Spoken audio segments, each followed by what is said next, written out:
Hello everyone! So for today, mag-open tayo ng 8 packs to celebrate yung 30 years anniversary ng Pokemon. So samahan niyo ako as we reminisce the past. Okay, so to start with, I really want to share with you guys yung mga relics or yung mga, I don't call it collection, pero yung mga gamit na link sa aking childhood which actually contributed dun sa hilig ko dito sa Pokemon. So, yeah. I want to share with you this plushie. Not the Chonkachu na sikat ngayon, pero I think I got this around year 2000. Sure. If my memory still was me correct. So, yan, Tommy pa siya. And, yan, yung price niya na bili ko sa Robinson. Yan, nakasulat din dito. I'm not sure if it's visible. Sana malinaw sa camera. It's Nintendo. So, iba yung naging fascination ko talaga sa Pokemon when it started. I think yung matabang Game Boy pa nga nun eh. Thank you shoutout sa pinsan ko. Nanghihiram lang ako nung matabang Game Boy nun. Just to play yung red version. Na Japanese pa nga eh. Let's open. So, shoutout dun sa mga oldies na naglaro ng Pokemon nang hindi naiintindihan actually yung text. Ay. Okay, let's open pack 1. Energy yata to. Okay. So if you actually played yung original version ng Pokemon, not really original. Mag-re-release pa lang ngayon ng Fire Red and yung Leaf Green. So, yun, nostalgic talaga siya para sa ating mga oldies given na hindi mo agad makukuha lahat ng starters. Unlike sa games ngayon na marami ng paraan para makuha natin yung mga starters. Oops, Pomo. Uy, Apom. And Moltres. Uy, sakto. Part ng 151. Yun na nga. So, sabi muna natin to. And in respect dyan, nasaan na yun? May nakita ko yung old Game Boy na ginamit ko. Yes, it's broken na. Hindi ko na na-maintain to. So, I think I got this 1998 pa. Sorry kung mali yung date if I mixed it up. So, release na yata yung anime dito sa Philippines nun ako to. Kasi nga, ang first game ko dito actually is not Pokemon. Ang first game ko dito is Ninja Turtles. Pero yung first ever Pokemon game na nalaro ko dito, kasi nga, yung unang nakikilaro na ako sa pinsan ko is really, I can't understand yung text or yung conversation since it's in Japanese. Pero, in fairness, natapos namin yung game. So, we got this. I got this. So, yun. Ipon nga ng... Wait lang. So, ito nga. Sobrang lumang packaging niya. So, if you guys played yung Pokemon during that time, you know na yung mga cartridge natin is sa ganito nakalagay. Ngayon, doon na sa mga plastic cases eh. And ang liit ng bala. Ngayon, patya. Yan no? So, the game mechanics was really simple during that time, but really, what fascinated us, I guess in the majority, is yung level of grinding na in-introduce niya. So, yeah. Yellow version. Saya. And let's open our second pack. Sino ba yung first starter ko nung at least sa Red? Nung sa Red, actually, ang first starter na ginamit ko doon is si Squirtle. Contrary doon sa, syempre, advertisement, it's Red, so dapat si Charmander. Pero, ewan ko, gusto ko lang talaga kinokontra yung nakasanayan. Kaya, yun, Squirtle lang una kong starter. Yan, so, kaya yan, favorite ko talaga si Squirtle. At least doon sa original na starters natin. Okay. Ito na yung second pack ba lang? No? Yes, second pack. Pagpasensyahan nyo na kung yung counting natin is medyo magiging sabaw ngayon. Absol, Blowtorch, Wigglytuff. Ah, yes. uy, Eternatus, sana magkaroon ulit nitong event. Kasi wala lang, hindi ako nakalaro doon sa last time sa Pokemon Go eh. Darmanitan na Rev, and Bramblin na Rev, and Apom! Naholo. Okay. So, yun. So, after that, so while playing yung Pokemon Yellow, actually, my next game ako nilaro during that time. Which is ito. So, ito na yung naging foundation ko actually to get into dun sa card game during that time. Hindi ako nagpa-participate dun sa mga formal as in events. Kanto-kanto lang talaga yung games namin dito. Hindi ko alam yung rules. And if, I'm not sure kung familiar, kung ginagawa ba yun ng iba. I'll be honest, I buy fake cards during that time, nung bata pa ako. Given na medyo nga, price na yun eh, nasa 100 plus yata yun or 90 pesos, 99 pesos. I forgot na yung price nung booster pack nun. Isang beses ako nakahawak. Sa kaklase ko pa, I forgot his name. And if you know yung game na Super Trump, kumbaga ang hinahabol nyo doon is kung ano lang yung magandang card, not really with the pricing. Unlike in today's Pokemon card, may mga chase cards na. During that time, kung sino yung mas mukhang maangas, yung sinusundan ng lahat.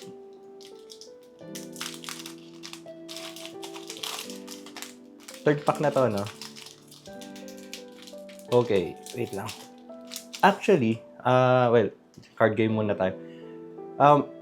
8 lang yata yung gym dito. Parang may gym din kasi yata dito sa game na to. I'm not sure. Baka yung memory ko ay medyo sabaw na. Sensyahan nyo na. Pero, dito ako nag-umpisang maka-appreciate nung mga card games. So, during that time na hilig na rin ako sa Yu-Gi-Oh! Actually, sa Yu-Gi-Oh! Ako mas medyo nag-delve. Magic the Gathering, muntik na. Kaso ang mahal nung cards talaga nun. So, never ko talaga siya napasok. Pinapahiram lang ako ng deck ng friend ko. Pero, yun man, sana pumasok ako nun. But, siguro dahil financial, uy, ganda ng Doraldo, no? Cool. Pero yun, I guess the funds that didn't allow me to join in, Charmeleon, nice. Si Viper, Rumblegast, Crocodile na Rev, Thunderspatch, and Genesect na Holo. So far, no hits, pero okay lang. Chill lang naman tong ano natin dito. So yan, ito, I really like playing this game during that time. Simple lang yung mechanics, simple setup lang ng deck. May ano to, usually may default deck na kayo dyan na gagamitin eh. Tapos custom na lang kayo, depende sa... Ito, yung next. Grabe ito. So, if you ever played in my price pa, yes! Mahal na yan Pero isipin nyo, wow, mura. No. Mahal na to nung time na yan. Well, para sa akin, nung bata pa ako. So, pinag-ipunan ko talaga. Nakakabili lang ako ng cartridge ng Game Boy, I guess, like twice a year. Depende kung maganda yung Aguinaldo natin sa mga ninang at ninang. Pero, ayun. Ang pinaka, I guess, okay dito, ay, naskipan ko. Before this is, if you ever played yung, I think silver gold, yung game mechanics nila actually nag-start nang mag-evolve during that time. So, sa silver and gold, if I remember correctly, doon na-introduce yung night and day mechanics, which actually amazed me na ang galing, naggagabi and nag-uumaga doon sa mismong game and nag-iiba yung mga pwede mong mahuli. Which is nice. Tapos, yun na nga, dito naman, I guess, ang dami na nag-umpisang mag-follow din dito doon sa Emerald version, given nga doon sa, is it Battle Tower? I forgot. And ang pinaka kasi memorable talaga sa akin dito sa Emerald version is dito yung dual system. Hindi ko alam kung yung tawag na tamang term doon. Yung dalawang Pokemon, yung pwedeng maglaban sa side nyo. Which is actually cool.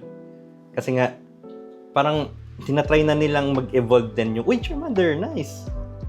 Tinatry na nilang i-evolve yung game mechanics from yun sa nakasanayan nga na turn-based. Although it's still turn-based game, pero wala lang. You see the evolution na rin dun sa mga developers. Smeargle? Uy, cute. Suicune and... Oh, Suicune na pala. Hindi ko na ano. Si Viper pala is holo. Okay. Okay, di ko alam kung anong pack number na. So, yun nga. Yun yung kagandahan dito sa Emerald version. Di ko alam kung magkaka-remake nito ulit para sa Switch. Sana magkaroon ng remake. Kasi wala lang. Solid lang talaga niya. And after that, so kung di ko alam kung saan, patong mo naman dito. Siksik natin dyan. Ayaw niya sumiksik. Tabi ko na lang muna dito. Still have here 4 packs to open. So, after that, ayun na nga, nag-college na tayo. High school tumigil na, unti-unti na akong tumigil sa paglalaro ng Pokemon kasi nga, feeling ko na outgrew ko na siya during that time. I'm not sure if yung ibang mga nasa 30 to 40 years old is naranasan nyo rin yon during that time that may game kayo, tapos eventually parang feeling nyo wala na masyadong naglalaro during that time. So, you decided na to call it quits. So, during that time, ang mga nilalaro ko na lang is yun, Counter-Strike, ano ba yun? StarCraft, Warcraft, Half-Life. Mga naano ko sa FPS noon NBA, yan. Naano ko sa NBA din doon during that time na yun. And yeah, I mean, yan, feeling ko na outgrow ko siya nung ano na yun And wala na rin ako masyadong mga friends na nahihilig sa Pokemon. So, hindi ko alam kung yung friend ko na nag-introduce sa akin ng card is ng ibang bansa during that time, unfortunately. So, nawala na akong contact. And wala rin masyadong events na nangyayari dito. Walang hobby shop or anything kasi dito. So, wala. Nag-die down na lang talaga. And Apom, uy, galing So far, wala tayong hits. We're down to the last 3. So, after that, anong year na ba tayo? So, yun, college, syempre, yun na yung era ng Dota. So, mas nag-focus na tayo sa Dota during that time. And, wala na akong masyadong sa TCG during that time. Although nakakita na ako ng mga Pokemon cards ulit. Kasi alam naman nagkakabaon na tayo. So medyo napapadaan na rin tayo ulit dun sa mga toy section. Nung bata kasi syempre di ka makakabili. Umaasa ka lang sa abot ng yung mga tiyuhin at tiyahin or kung swesertehin ka sa yung mga magulang. Pero ayun, so high school, college, tinry ko ulit bumalik. Nagtry akong, namutan ko, ito yung actually pinagsisihan ko. Never ko nalaro yung XY. Basta yung after Emerald, Groudon, Sapphire, Ruby, hindi na ako nakalaro ulit. Uy, flip-flop, cute. Yun lang, parang sana pala tinry ko pa rin i-pursue. Pero I guess nag-focus na rin ako sa studies during that time. Uy, nice. It's a Rev na Moltres. Yamper! Our first hit! Yay! Meron tayo nito sa Japanese version. Which is cool. Yay! Full art ni Yamper. And si Flygon. Kumawa to si Flygon. Walang mega to, no? Sana magka-mega evolution si Flygon. Petition to... Okay. I-sleeves natin to si Yamper for the meantime. So, ayun na nga. College, walang so wala. Eventually, we started, nagkaroon na tayo ng work and all, pero hindi pa rin ako bumalik sa hobby during that time. Since, medyo nag-focus na tayo nun sa other luho, yung mga gadgets, yun na yung kausuan ng mga cellphone, kung ano-ano man. And yun, nag-start na nga rin akong magplano para magtayo ng family. And, ayun, hindi pa rin tayo nakabalik. Wait, nailipat ko ba? Hindi ko alam sorry. Lutang. So, nakamuta, 2010 yata ako pumasok sa workforce during that time. Pero nung nakabalik na ako sa workforce, actually, bumili na ako ng, bumili ako ng, alam mo, X3 DS XL? Bumili ako nun nalimutan ko na yung nakatago yun somewhere. And, pero, meron na rin ako at least kahit paano, inuumpisa-umpisahan ko na rin nun. ang nagbago talaga lahat nung lumabas yung Nintendo Switch and pumasok na yung Sword and Shield era. Yun, so sila Zacian and Zamazenta. So sila talaga yung actually nag-trigger back sa akin bumalik dun sa hobby. Kasi nag-iba na yung, feeling ko, nag-mature na yung gameplay. So hindi na siya yung usual na 2D. So may 3D aspect na yung game. So not really, hindi ko inaano yung mga previous game titles. They're still nice, pero mas naakit na ako dun sa makabagong view. And EX. Okay, nice. Tapos, we're down to our last pack. And yung I think 2024, doon nag-umpisa na akong makita ulit nung tawag doon yung mga content. I forgot sorry sir kung sino ka man. Basta may napanood akong isang content creator na pull niya yung Charizard from dun sa OG pack. Tapos parang bumalik yung spark during that time. I forgot ko sino siya.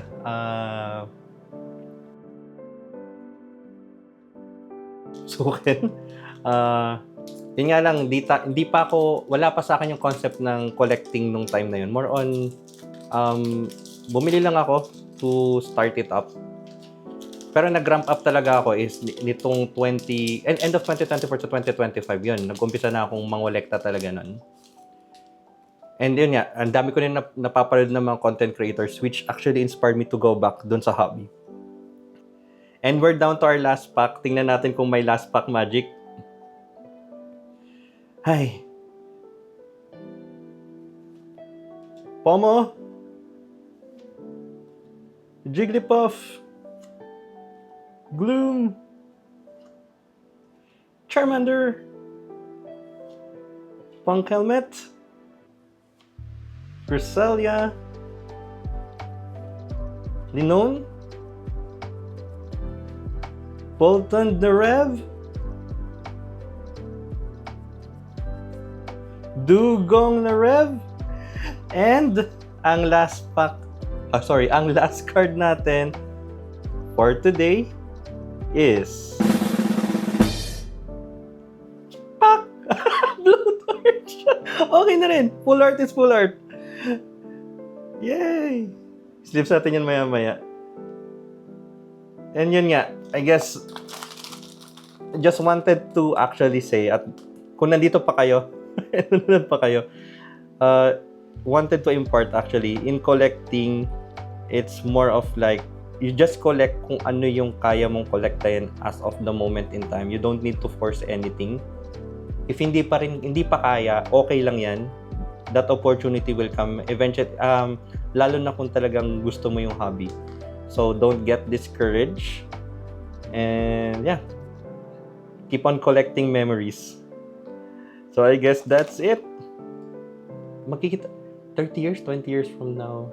Wow, 50 or 60 years old na ako. Weird na pag nagko-content pa rin ako na ganito. Pero tingnan natin. So I guess that's it. Thanks everyone. Happy 30th anniversary. Wee!